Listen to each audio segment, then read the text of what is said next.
All right, we're going to be talking about parameters and composition. So here we have a couple classes. We have engine, wheels, doors, lights, and we use that to build a car class. And so the car contains these as private members here.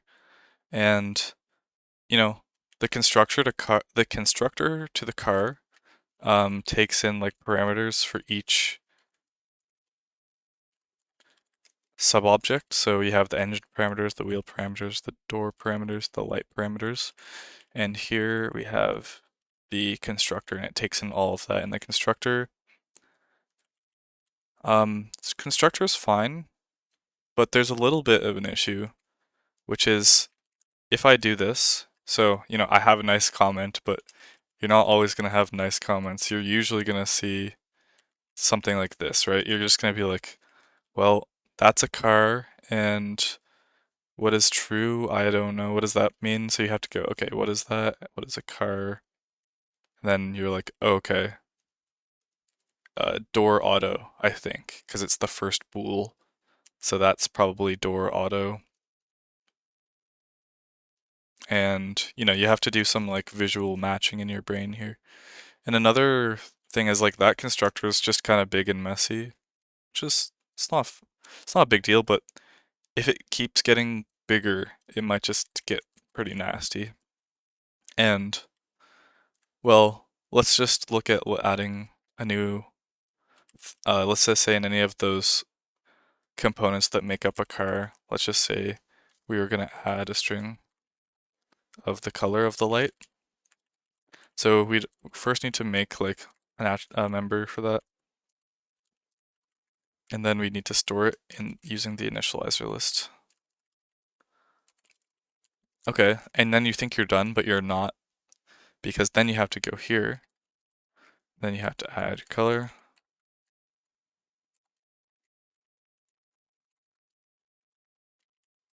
And then you have to go to the initializer list. And then you have to pass it in, right? So it wasn't free to do that. I mean, I'm still not done, right? And now I'm done. But I mean, I had to do a lot of changes. And that constructor just got even longer. And if I just show this to someone, they're not going to say, oh, I know this is for the, what is this for again? This is for the doors, the lights. What is alloy? Is that the engine or is that like the door? So I always have to go back to my constructor and be like, oh, that's the wheel. Okay, right. So how can we make this better? And that's where we look at the next approach. So in the next approach, the car, uh, well, actually, let's start in the engine. Each subobject has this struct called construction parameters, and it is gonna go in here, and we use that to build our engine. And with this approach, this is gonna solve one of the issues, right? Um, so if we go to the lights, we want to add a color attribute, and so the first thing is we're gonna do string color. And then we can put it here. Uh, yeah, whatever. Okay, it's here.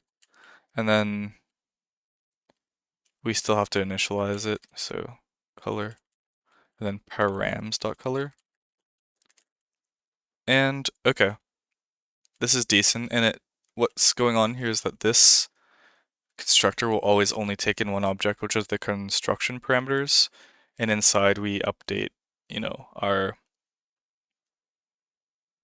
our new attribute.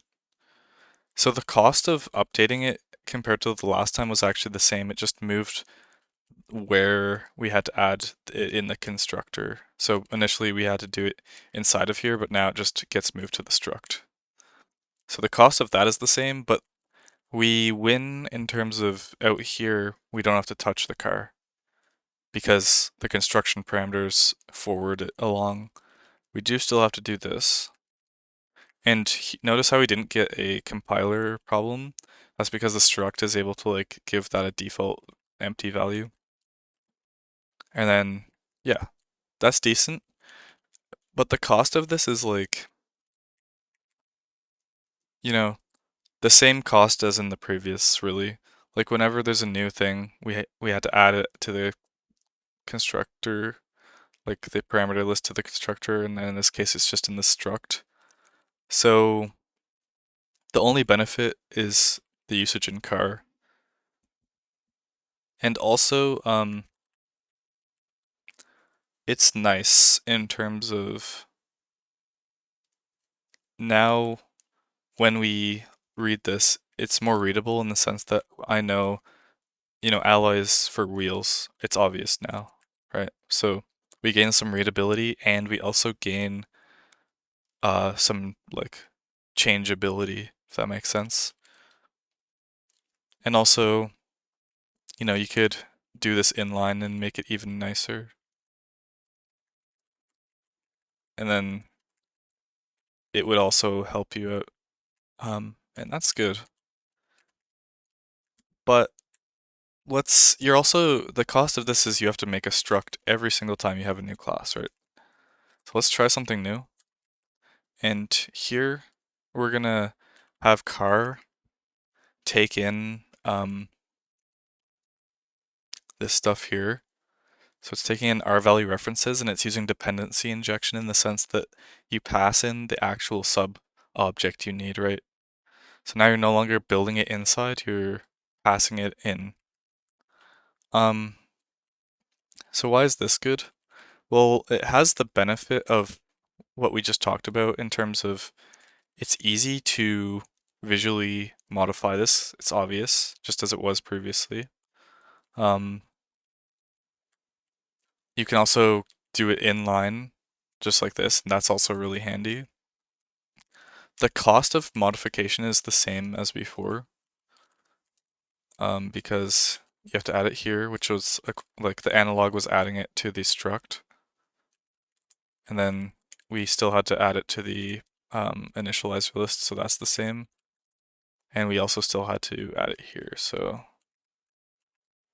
in terms of that, there's no changeability like improvements. Um, we do get a compiler error, and I like that. Um, Before we didn't. I would like to see a compiler error that's useful because it leads to less bugs. Um, and I'll get to what's going on down here too. So the thing with this is that like mentally you know that these construction parameters are just being their only use is to go in here and build the car.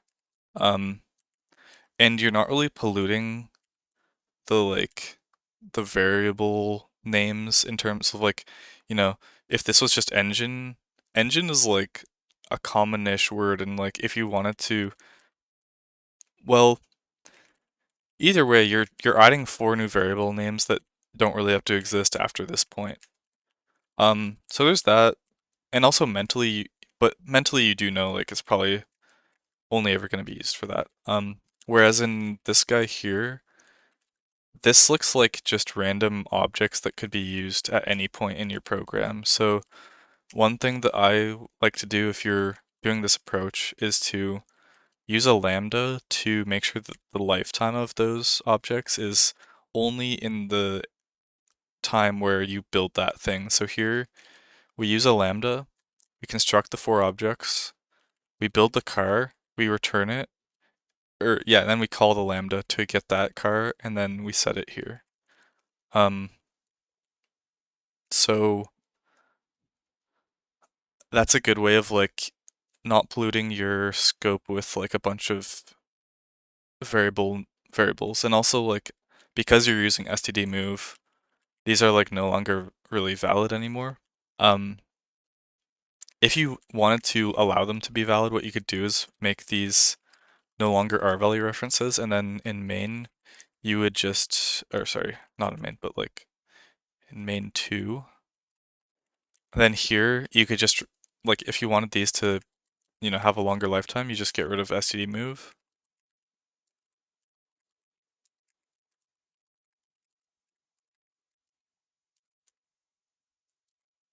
Right? And now, you can build a new car using those same things again if you wanted to. So fundamentally dependency injection is the main thing I'm trying to just get across here, but um, the fact that we use R-value references, the purpose of that was so that like when we are just, because we're just trying to use these objects to build the parent object, so a lot of the time we're not going to be reusing them in the future. So that's why I made them R-value references, but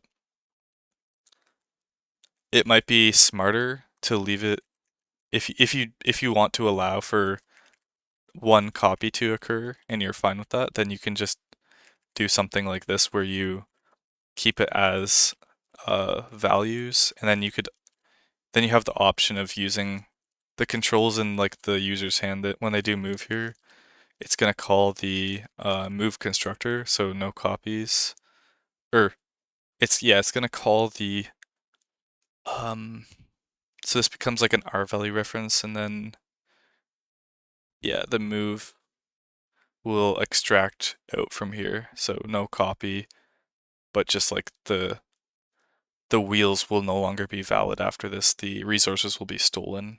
So there's that. And I think that's all I want to say. The conclusion here is that I like this better. And if you don't want your namespace being polluted with things, you use like a lambda to hide the scoping of it and just construct it inside of the lambda. It still allows you to do this, which I really like as well. And this is just the best option because it's like, okay, alloy is clearly for wheels, so readability is just really good on this as well. So yeah, I think that's all I want to say, and hopefully that was enjoyable.